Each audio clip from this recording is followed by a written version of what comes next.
जय सिया राम। सेट 5 हमारा चल रहा है और पिछली वीडियो में हमने जो है क्वेश्चन नंबर 7 तक अपना कंप्लीट कर चुके थे। ये अथवा वाला क्वेश्चन भी हो गया था। अब जो क्वेश्चन नंबर 8 है उसका जो पार्ट 1 है, मतलब जो क्वेश्चन है वो तो कट रहा है, ठीक है, क्योंकि वो ट्रांजिस्टर का है, एनपीएन वो कटा हुआ है, ठीक है।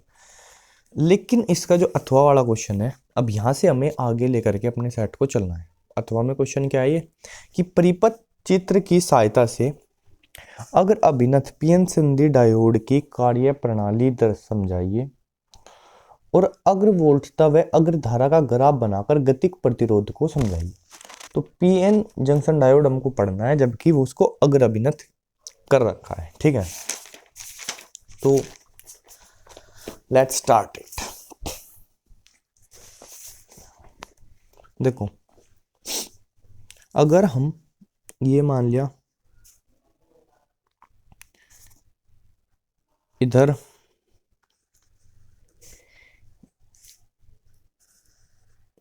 ये मेरा पीएन जंक्शन डायोड है, ठीक है। इधर पी क्षेत्र है और इधर एन क्षेत्र है।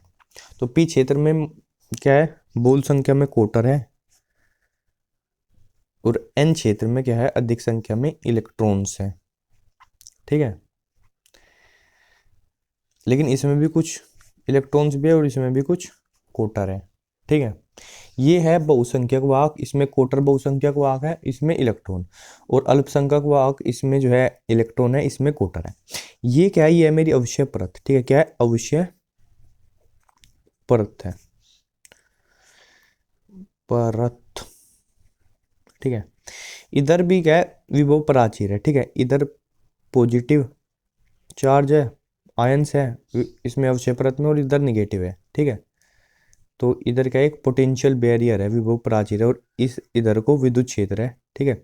उसको हम इसका आंतरिक विद्युत क्षेत्र ई आई बोलते हैं, ठीक है। आंतरिक विद्युत क्षेत्र ई आई, इंटरनल।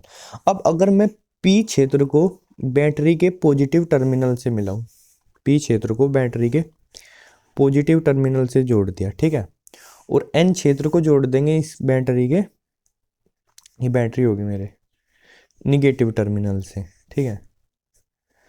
तो इसको हम बोलते हैं अग्र अभिनत। ये पॉजिटिव है टर्मिनल बैटरी का, इसको पी क्षेत्र से जोड़ा है, और निगेटिव टर्मिनल है उसको एन क्षेत्र से जोड़ा है।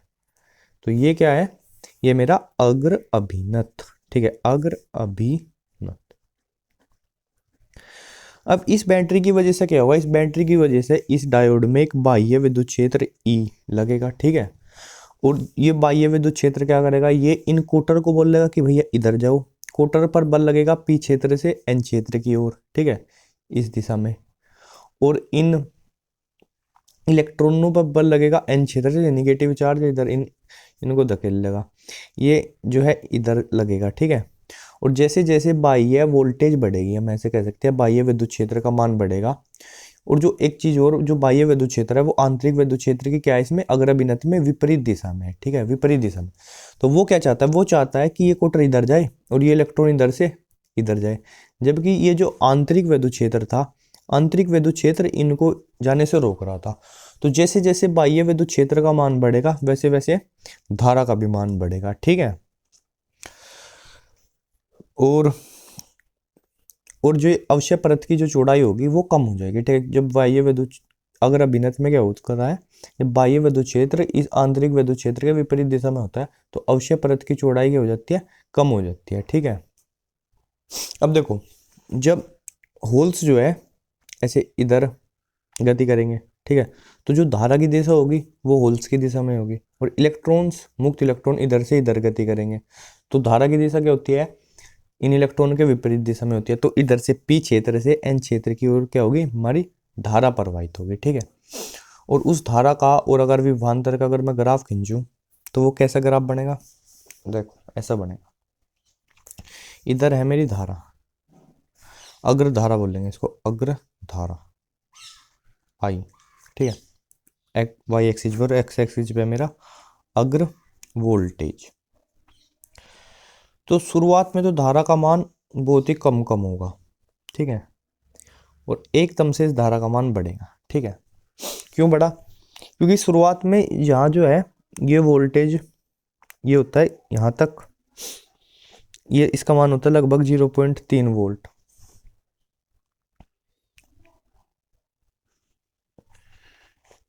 ये है मेरी विभव प्राचीर, ठीक है। क्या है? विभव प्राचीर। तो जैसे ही बाह्य वोल्टेज, विभव प्राचीर मतलब इसका संधि का पोटेंशियल बैरियर जो इनको जाने से रोक रहा है, जैसे ही जो अगर वोल्टेज है उसका मान इस विभव प्राचीर से ज्यादा होता है तो धारा का मान एकदम से बोम्बास्ट बढ़ता है एकदम से, ठीक है। और एक वैल्यू पे जाके धारा जो है ऐसे सेचुरेट भी हो जाती है, मतलब फिर वैल्यू से ज्यादा नहीं बढ़ती, ठीक है। ऐसे सेचुरेशन पॉइंट आ जाता है इसका। तो ये क्या हो रही है, ये मेरी अग्रधारा है जो कि अग्र जैसे ही मेरे जो बाह्य वोल्टेज लगाई जी उसका मान जैसे ही विभव प्राचीर से ज्यादा होता है तो इसका मान एकदम से ऐसे बढ़, ये तो मैंने इतना सीधा बनाया भी नहीं, ऐसे बनाना चाहिए था, लगभग ऐसे कर्व इसका, ठीक है। अब देखो प्रतिरोध क्या होता है। प्रतिरोध होता है किसी भी क्षण में अगर मैं प्रतिरोध देखूं तो क्या होगा, उस क्षण में जो विभवांतर है और धारा जो है, तो अगर देखो यहाँ देखो जो इस कर्व की जो स्लोप है, इधर क्या है, इधर ये तो है विभवांतर में परिवर्तन, ठीक है। ये है डेल्टा वी, भाई यहाँ पर विभवांतर की कुछ वैल्यू होगी अगर वोल्टेज की, और यहाँ पर कुछ वैल्यू होगी, यहाँ पर भी कुछ ना कुछ वैल्यू होगी, तो इतना ये तो क्या है डेल्टा वी है, ठीक है। और यहाँ पर धारा की कुछ वैल्यू होगी और यहाँ पर भी धारा की कुछ वैल्यू होगी, ये क्या मेरा डेल्टा आई है, ठीक है।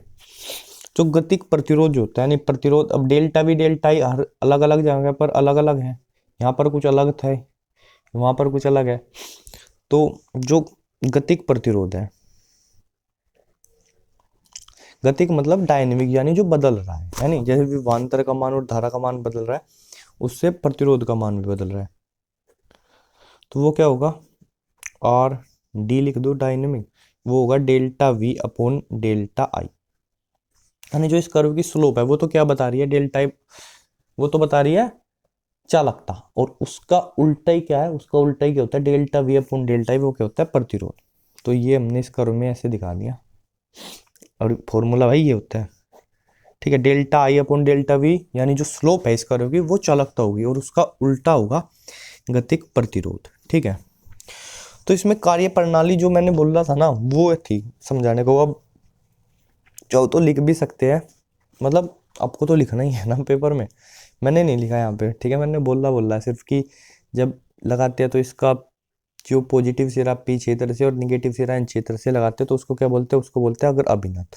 और अगर अभिनत में जैसे ही बाह्य विद्युत क्षेत्र आरोपित होता है वो आंतरिक विद्युत क्षेत्र के विपरीत दिशा में होता है। बाह्य विद्युत क्षेत्र जो है इन पर कोटरों पर बल लगाते हैं, इनको पी क्षेत्र से एन क्षेत्र की ओर गति कराने की कोशिश करते हैं, और इलेक्ट्रॉन जो है एन क्षेत्र से पी क्षेत्र की ओर गति करते हैं, जिसके कारण पी से एन की ओर एक धारा प्रवाहित होती है, ठीक है। पी से एन की ओर क्या होगी, धारा प्रवाहित होगी। ये इसकी कार्य प्रणाली का है, वो क्या है, अग्रधारा है, ठीक है। और ये इसका ऐसे ग्राफ है। अब अगला क्या है, बढ़िया सा क्वेश्चन है, बिल्कुल 5 नंबर का न्यूमेरिकल है, बड़े ध्यान से देखें। क्या है, व्हीट स्टोन सेतु की 4 भुजाएं है, ठीक है। और अनबैलेंस्ड व्हीट स्टोन सेतु है, बैलेंस्ड नहीं है, यानी कि इसका मतलब ये नहीं कि इस भुजा में धारा नहीं जाएगी, जाएगी भाई। देखो यहाँ 100/60 है, यहाँ 10/5 है, 10/5 जो होता है, इधर भी 100/50 होता तो बैलेंस था, लेकिन ये अनबैलेंस्ड है। इसमें ए बी क्या है, 100 ओम है, ये बी सी 10 ओम है, ये 60 ओम है, ये 5 ओम है, ठीक है। और ये जो जी है इसकी वैल्यू भी कितनी है, इसकी वैल्यू भी 15 ओम है, ठीक है। इसकी वैल्यू 15 ओम है, 15 ओम, 15 ऐसे अच्छे से गुणा देते हैं, 15 ओम। और इसमें जो धारा आई जी जा रही है, ठीक है, तो उसका मान बताना है। तो इसको एक बार मैं ड्रॉ कर लेता हूँ कॉपी पे। तो ये हमारा डायग्राम है, ठीक है। इधर से बैटरी से सेल से मान लिया ये जा रही है करंट आई चला भाई, ठीक है। ये आई करंट चला, ठीक है, आई करंट यहाँ पहुंचा, ठीक है। अब ये आई करंट यहाँ 2 हिस्सों में बट जाएगा। इधर से मान लिया करंट जा रहा है I1, ठीक है, यहाँ से फोकस हो भाई। इधर करंट जा रहा है मान लिया I1, ठीक है। तो इधर कितना करंट जाएगा, इधर करंट जाएगा I माइनस I1, आई में से I1 हटा दो। अब ये I1 इधर जा रहा है, ठीक है। अब ये I1 भी इधर में और इधर में 2 हिस्सों में बटेगा। इधर तो ये जा रहा है IG, हमें पता ही है, इधर तो IG जा रहा है, ठीक है। गैल्वेनोमीटर में। तो इधर करंट क्या जाएगा, इधर करंट जाएगा I1 माइनस IG, इधर ये करंट जाएगा। ठीक है, अब ये IG और ये I माइनस I1 ये दोनों इधर मिलेंगे और इधर से फिर इधर जाएंगे ये। ठीक है, तो इधर क्या करंट जा रहा है, इधर जा रहा है I प्लस IG। ठीक है, I में IG तो जुड़ा ना और I1 घटा और माइनस के I1।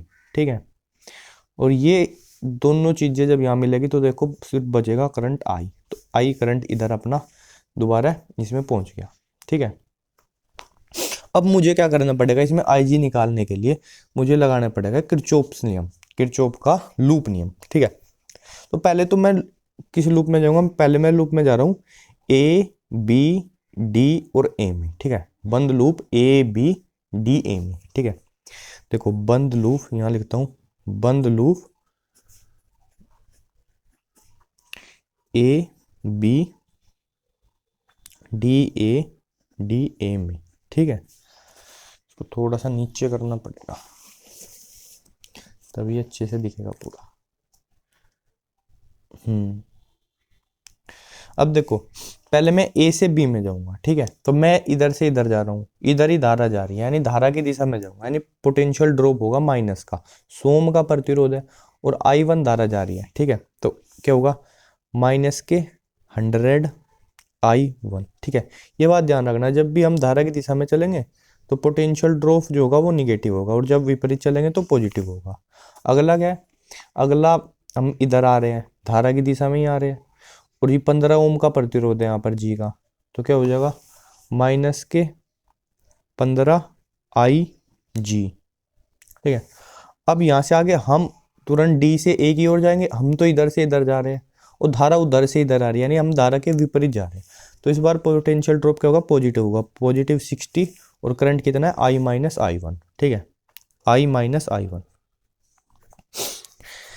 और अब क्या A से चल के A पे पहुंच गए तो टोटल डिफरेंस सब पोटेंशियल के कितने हो जाएंगे, 0 हो जाएगा। ठीक है, तो अब इसको थोड़ा सा सोल्व करते हैं। देखो 100 I1 माइनस के यहाँ से और 60 जो है, 60 की जब मल्टीप्लाई I1 में होगी तो 60 यहाँ से आएगा तो हो जाएगा माइनस के 160 I1 और माइनस के 15 IG और प्लस के 60 की I में मल्टीप्लाई करेंगे 60 I और इक्वल टू 0। ठीक है, और इस इक्वेशन को मैं सबको 5 से डिवाइड और कर सकता हूँ, तो 5 से सबको डिवाइड करेंगे तो यहाँ कितना हो जाएगा, यहाँ हो जाएगा माइनस के 32 I1 और माइनस के 3 IG और प्लस 12 I इक्वल टू 0। ठीक है, और इसको हम बोल देंगे अपनी इक्वेशन 1। ठीक है, यह क्या बनेगी मेरी, ये बनेगी मेरी इक्वेशन 1। ठीक है, बंद लूप ABD से। अब जो है हम अब इस लूप में चलते हैं BCD और फिर B, यानी B से चलेंगे C पे, C से D और D पे B में। तो बंद लूप BCDB में, और ये भी लिखना किरचॉफ के लूप नियम लगाने पर। ठीक है, ऐसा लिख लियो। तो पहले तो हम B से C पे गए, B से C पे हम धारा की दिशा में जा रहे हैं। ठीक है, और जो है I minus IG, I1 minus IG धारा और 10 ओम का प्रतिरोध है, तो माइनस के 10 I माइनस IG।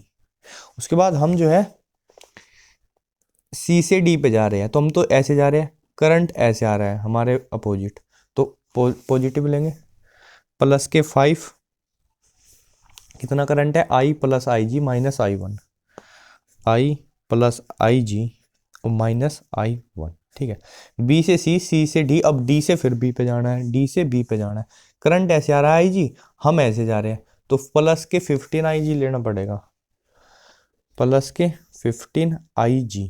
ठीक है, बराबर क्या कर देंगे इसको, बराबर 0। तो अब देखो इसको भी माइनस के 10 I1 है और यहाँ से प्लस के 5 I1 आएंगे, तो माइनस 10 प्लस 5 तो क्या बचेगा, माइनस के 5 तो भैया I1 बच जाएगा, I है भाई 10 I और 5 I। अब प्लस के 10 IG ये है और प्लस के 15 IG ये है और प्लस के 5 IG ये है। देखो 10 यहाँ है, 5 यहाँ है, 15 और 15 यहाँ है, तो प्लस के 30 क्या हो गए IG आई जी। अब क्या वजह, अब आई वन और देखने हैं, तो आई वन यहाँ आई वन नहीं है, यहाँ आई वन नहीं है, बस यहाँ है, तो -5 I1 है, -5 I1 है ना, -5 I1 और बराबर क्या होगा, बराबर 0 है। ठीक है, अब देखो इस इक्वेशन में किस चीज को कैंसिल करना है मेरे को, इधर 12 है, इधर 5 है। आई जी कैंसिल हो जाएगा, अगर इसको मैं 10 से डिवाइड कर दूं और फिर इन दोनों को जोड़ दूं तो आई जी कट जाएगा। ठीक है, तो इस इक्वेशन को मैं 10 से डिवाइड करूंगा, सीधा 10 से, देखो क्या हो जाएगा 10 से डिवाइड करके। 10 से डिवाइड करते हैं इस इक्वेशन को, तो ये क्या हो जाएगा, -1/2 I और प्लस के 3 IG। ठीक है, और -1/2 I1। ठीक है, और बराबर 0। अब इस इक्वेशन को ऐड कर देंगे, इन दोनों को ऐड कर दिया, तो इधर से क्या हुआ है, -3IG और +3IG, तो कैंसिल हो जाएगा, कट जाएगा। ठीक है, इसमें -32 I1 और आधा I1 32 और आधा कितना हो जाएगा, 33.5। ठीक है, 33.5 को मैं लिख सकता हूँ 65/2, 32 दूनी 64। देखो 32 में और -1/2 जोड़ेंगे तो हो जाएगा -65/2 I1। ठीक है जी, और देखो ये है 12I -1/2I।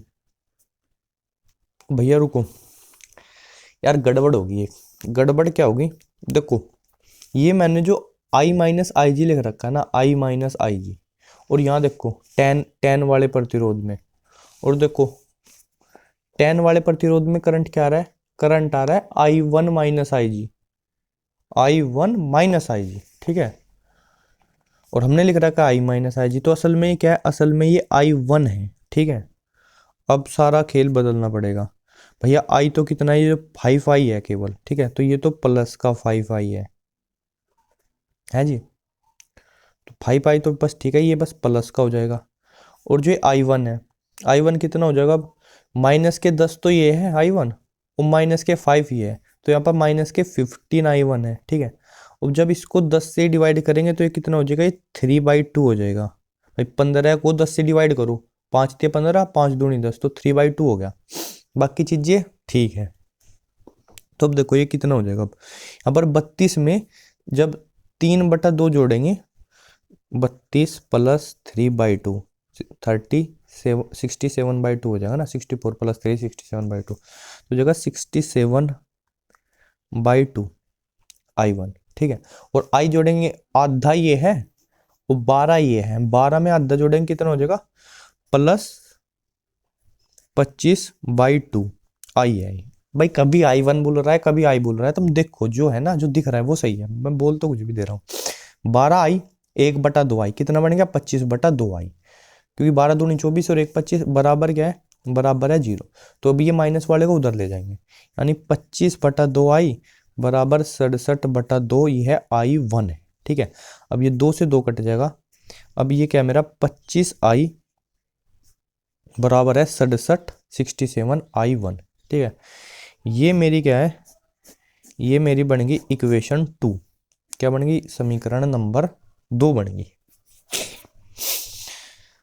अब हम क्या करेंगे, अब हम एक समीकरण और लिखेंगे, एक लूप और लिखेंगे, तो ये है ADC है, इसको E पॉइंट बना लेंगे और इसको F बना लेंगे, और हम लूप क्या लेंगे, हम लेंगे A से D, D से C, C से E, E से F और F से E।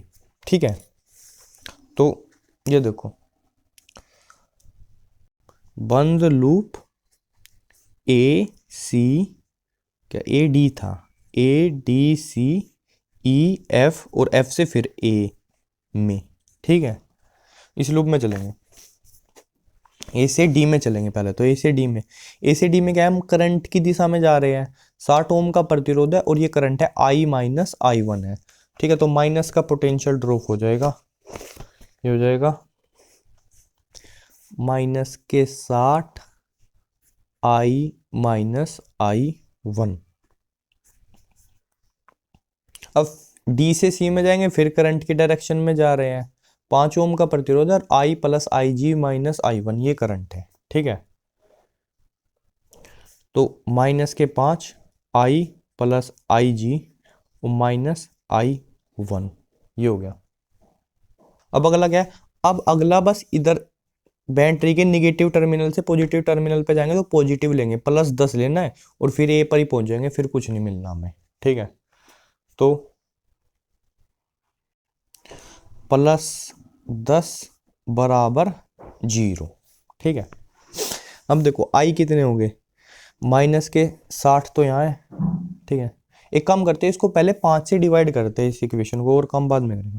तो ये हो जाएगा -12 आई माइनस आई वन, ठीक है। और ये तो 5 से डिवाइड हो जाएगा तो माइनस के बचेगा I plus I G minus I one, और 10 को 5 से डिवाइड करेंगे 2 बराबर 0। इसको देखें, 12 आई माइनस के यहाँ है और 1 यहाँ है, तो 12 और 1 13 आई है, माइनस के 13 आई। 12 आई वन है, 12 आई वन पॉजिटिव हो जाएगा, और माइनस माइनस ये प्लस हो जाएगा, प्लस के 13 आई वन हो गया, ठीक है। और अब आई निमट गया, आई वन निमट गया, अब आई जी है, ठीक है। माइनस का आई जी भी है भैया, आई जी, ओके। अब सब निमट गए, +2 है, +2 और बराबर 0। अब देखो, हमने अभी आई का और आई वन का रिलेशन निकाल रहा है, ये रहा, ये था 25 आई बराबर 67 आई वन। तो भाई आई की वैल्यू क्या आ जाएगी, आई की वैल्यू आ जाएगी 67 और बटा 25, भाई 25 डिवाइड में चला जाएगा आई वन, ये तो आई की वैल्यू निकल जाएगी, ठीक है। अब अगर ये जो वैल्यू आई है ना, आई की वैल्यू 67 बटा 25, अगर ये मैं इस इक्वेशन में यूज करूँ, ये इक्वेशन दिख रही है आपको, ये वाली, इसको भी कोई इक्वेशन बोलना चाहिए था मैं, 2 3 4 कुछ ना कुछ, इस इक्वेशन में यूज करूँगा मैं, आई की जगह क्या रखूंगा, आई की जगह 67 बटा 25 आई वन रखूंगा इस वाले में। तो कितना हो जाएगा, ये इधर लिखते हैं 67 1/2 गुणा 67 बटा 25, ये क्या होगा, अब ये आई का आई वन बनेगा, ठीक है, आई वन, क्योंकि आई बराबर 67 बटा 25 आई वन है ना भाई। और जो है माइनस के 3/2 आई वन हो रहा है, -3/2 आई वन, ठीक है। और +3 आई जी है बराबर 0 है, पहले इन दोनों को जोड़ देते हैं, दोनों कितना हो जाएगा, ये दोनों देखो क्या हो जाएगा, 1/2 तो कॉमन ही आ जाएगा, 1/2 तो यहाँ भी है, यहाँ भी 1/2 तो कॉमन ही मारो, ठीक है। इधर है 25, ठीक है, 25 दिए होंगे 75, तो 67 माइनस 75, ठीक है, और बटा 25, ठीक है। और ये क्या है, ये है आई वन, तो ये 67 में से 25 जाएगा, 75 जाएगा, कितना बचेगा, माइनस का 8 बचेगा, 1/2 गुणा -8 बटा 25 आई वन, ये कट के कितना बनेगा, ये बनेगा माइनस के 4 बटा 25 आई वन, ठीक है। तो इस समीकरण में वो वैल्यू मैंने रखी अगर, तो ये इन दोनों का क्या बनेगा, इन दोनों, इधर देखो इधर करेंगे, इन दोनों का बनेगा माइनस के 4 बटा 25 आई वन और +3 आई जी है, +3 आई जी है दिख रहा है, और बराबर 0। इसको इधर ले जाऊंगा मैं, क्योंकि मेरे को आई जी का और आई वन का भी रिलेशन चाहिए। तो 3 आई जी बराबर 4 बटा 25 आई वन, ठीक है। और ये 3 डिवाइड में गया, आई जी बराबर 4 बटा 75, आई जी बराबर क्या है, 4 बटा 75 आई वन है। और यहाँ से अगर आई वन की वैल्यू निकालनी है तो वो 75 गुणा में 4 भाग में आई वन कितना हो जाएगा, 75 बटा 4 आई जी, इसके बराबर हो जाएगा। आई वन जहाँ बनेगा उसकी जगह में 75 बटा 4 आई जी रख दूंगा, ठीक है। तो अब आ जाओ, अब इस इक्वेशन में आ जाओ दोबारा से। पहले तो आई की वैल्यू लिखनी है 67 बटा 25 आई वन, है नहीं, पर देख लो आई की वैल्यू क्या है, 67 बटा 25 आई वन है। भाई बढ़िया कॉम्प्लिकेटेड क्वेश्चन है, हल्के में मत लियो बिल्कुल भी, 5 नंबर में आ रहा है, 13 गुणा, और कुछ समझाने में देर हो रही है, वैसे 5-7 मिनट में, मतलब 8-10 मिनट में तो आराम से कर सकता है हर कोई इसको। 67 बटा 25 आई की वैल्यू क्या रखी, 67 बटा 25 आई वन, ठीक है, और प्लस के 13 आई वन और माइनस आई जी +2 बराबर 0, ठीक है। अब ये देखो, यहाँ से 13 तो मैं कॉमन ले लूंगा, 13 तो कॉमन आ गया, 13 तो ले लिया मैंने कॉमन, अब बचा कितना, अब बचा -67/25 और +1 I1। ठीक है, यहाँ तो कॉमन आएगा, 13 1 ही बचे ना, और -I1 है ये बहुत बड़ा बन गया, -IG +2 = 0। ओके जी, थोड़ा सा जूम हो जा, बढ़िया दिखेगा। अब देखो ये कितना बचेगा, 25 यहाँ जाएगा, ये हो जाएगा 13 गुना -42/25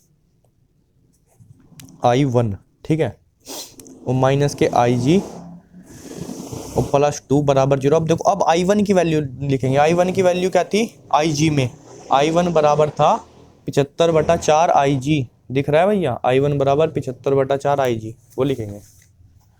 I1 की जगह 13 गुणा -42/25 और गुणा 75/4 IG और -IG +2 = 0। पूरी समीकरण IG में दिख रही है ना, अब तो ही जाएगा। मतलब देखो 25 3 75, ठीक है, और 2 से डिवाइड करेंगे, हो जाएगा 2 और ये हो जाएगा 21, है नहीं 21। अब क्या हो गए, 21 3 63 और 63 की 13 में मल्टीप्लाई करेंगे और 2 से डिवाइड करेंगे, माइनस का साइन है तो माइनस के आ जाएगा मल्टीप्लाई करके 819/2 IG और -IG और +2 = 0। ये कितना हो जाएगा, अभी हो जाएगा -821, 2 और जाएगा /2 IG और +2 = 0। अब ये पूरा टर्म उधर गया, 2 = 821 और /2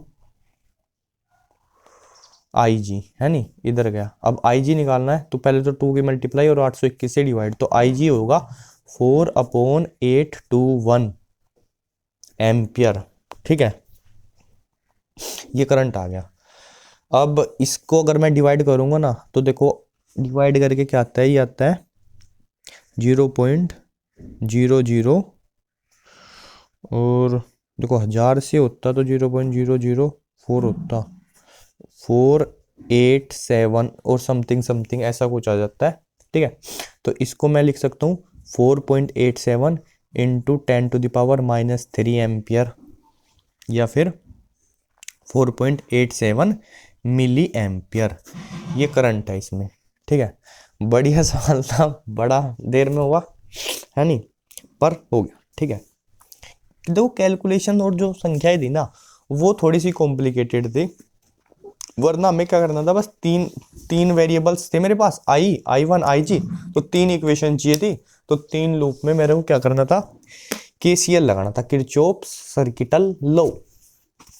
अब देखो अगला क्वेश्चन हो रहा है, ये भी मस्त क्वेश्चन है, 5 नंबर में है ये भी। ये कह रहा है कि चित्र में दर्शाए गए स्थायी परिपथ में स्थायी अवस्था समझना क्या होता है। स्थायी अवस्था होते हैं जब संधारित्र तो पूरी तरह से चार्जड हो जाते हैं। ठीक है, और उस वाले इसमें मतलब यहाँ पर कोई करंट नहीं फ्लो करेगा इस ब्रांच में। दोनों संधारित्र पर संचित आवेश तथा विभवांतर, वो भी कौन सा, प्लेटों के बीच विभवांतर की हमें गणना करनी है। ठीक है, तो देखो पहली बात तो ये दोनों संधारित्र किस में है, ये दोनों संधारित्र है किस में जुड़ रहा है, श्रेणी क्रम में जुड़ रहा है, तो इनकी कुल धारिता क्या हो जाएगी,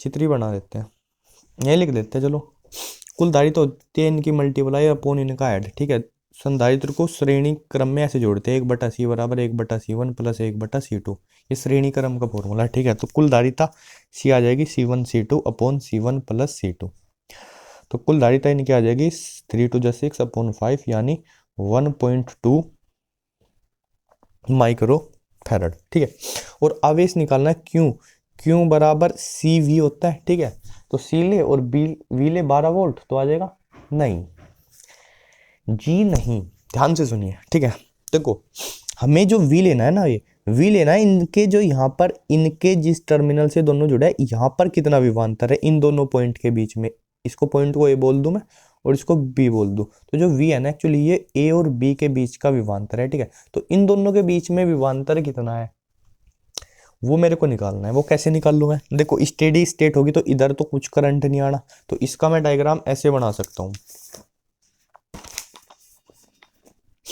बना रहे हैं इधर इसी क्वेश्चन के पास में, ठीक है ना। 12 वोल्ट है ये, और इधर ये प्रतिरोध है 5 ओम का, और इधर ये 6 ओम का, और इधर है ये 1 ओम, ठीक है। और इधर इन संधारित्र की वजह से ये क्या होगा, ओपन सर्किट जैसा बिहेव करेगा, ठीक है।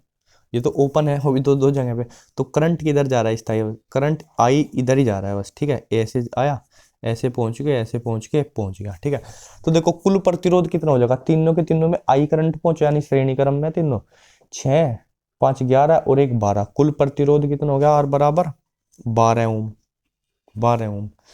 और धारा कितनी है, करंट आई बराबर टोटल 12 वोल्ट बटे 12 ओम, यानी कि 1 एम्पियर की धारा है, ठीक है। तो इधर ये पॉइंट है, इधर बी, तो ए बी के बीच में विभवांतर कितना हो जाएगा, यहाँ पर प्रतिरोध कितना है 6 5 11, और धारा 1 एम्पियर जा रही है, तो वी ए बी ये हो जाएगा 11 गुणा 1, यानी कि 11 वोल्ट, यानी 12 वोल्ट लेने की बजाय हमें 11 वोल्ट लेना पड़ेगा, ठीक है जी।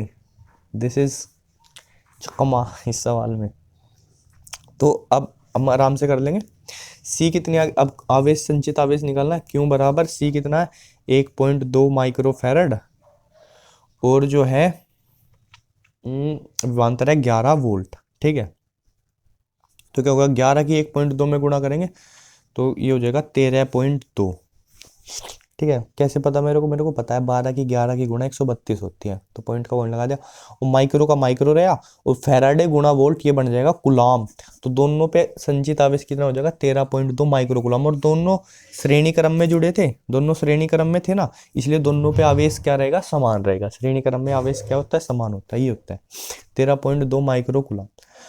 अब जो है विभवांतर भी निकालना है, पहले वाले का विभवांतर, इसकी प्लेटों के बीच विभवांतर, दूसरे वाले का, इसका बोल देते हैं V1, ठीक है।